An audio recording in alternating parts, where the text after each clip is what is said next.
Good day everyone, I am Janet Paquero from BPLHE1. So, the salient features of the equipment, tools, utensils, and materials used when preserving foods by sugar concentration.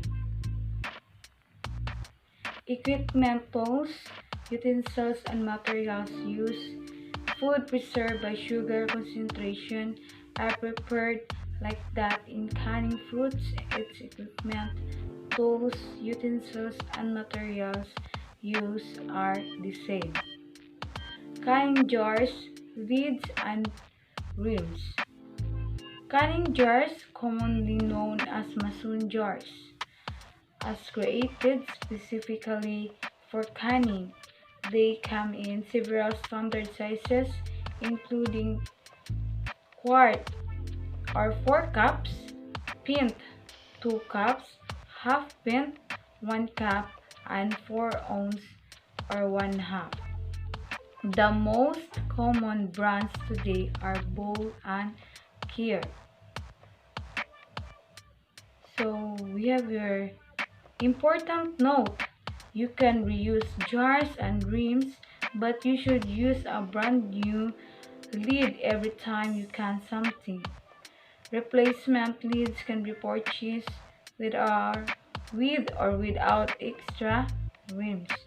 So we have water bath canner or large pot with a lid and rack. First, we use a large kettle that's made specifically for canning, known as water bath canner, which will contain jars. It came with a rack that fits seven jars. I am able to can 4 ounce, half pint and half pint jars with a canner. So we have jar lifter. While this is not technically required equipment, in putting the jar lifter in this section because it makes the process much easier and it is generally cost less than $3.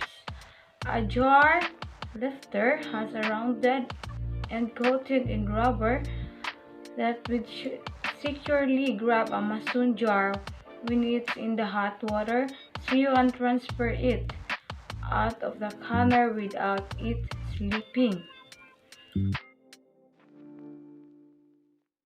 So you could get away with using tongs with rubber bands around the ends, but having used both, I'd highly recommend investing in a jar lifter. You won't be sorry. So things you probably already have.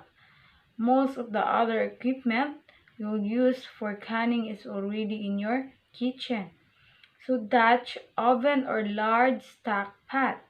This is used for cooking the food that you will be canning. When it comes to this pot, bigger is better. Mine is an enameled cast iron Dutch oven, which is great because it's large, which means lots of surface area for recipes that require that the liquid evaporate. So letter B, the cast iron heats more evenly than other types of metal. And last, letter C, the enamel cleans up really easily. So a stir stick or chopstick before sealing your filled jars, you need to slide this little tool down to inside edges of the jar. To get rid of the little air bubbles, chopsticks will do the job. I use one of these stir sticks. The one of the left is a glass whistle stick or great name, and that one on the right is Naked Lady drink stirrer that I brought back from a trip to Spain. As you can see, anything goes for this talk. A kitchen timer. Everybody has one. The hardest part is remembering to see it when you are supposed to. So we have here wooden spoon for mixing jam and jelly and stirring. salsa. So we have here another mixing bowls. So various sizes used for mixing ingredients and holding fruit while you cut, peel, and such. So we have another sharp knives. I consistently use a paring knife, the smaller one, and a chef knife. When I'm preparing food for canning, the paring knife is for cutting off bad parts of fruit. Peeling off skin and things like that, I use chef knife for quartering and choppings. So we have here another a slotted spoon. This is handy particularly for canning whole pieces of fruit and tomatoes where you need to liquid to drain off. So another loss of clean towels. Canning is messy. Wipe your hands. Place hot jars on them so the jars don't ruin your countertop, clean up messes, and so on. So, a strainer and or cheesecloth, useful particularly or for making jelly when you need to strain seeds out of your mixture. So we have ladle for transferring food into your jars. Another we have mm, food mill or food processor. Nice to have in hand to some for some recipes. So materials or ingredients needs or use. You might not need these ingredients the first time you can, but I've learned that these items are commonly found in canning recipes. It is nice to have them on hand so that if you come across a great selection of fresh fruit at the farmer's market, for example, you can just go home and can eat without stopping at the grocery store. So, okay, we have our number one, pectin. Pectin is used for helping fruit achieve the thicker consistency you need for jams and jellies. Not all recipes will use it. Some fruits have enough pectin in them to make jelly without adding extra. Pectin is available in powder or liquid form. So number two, lemon juice.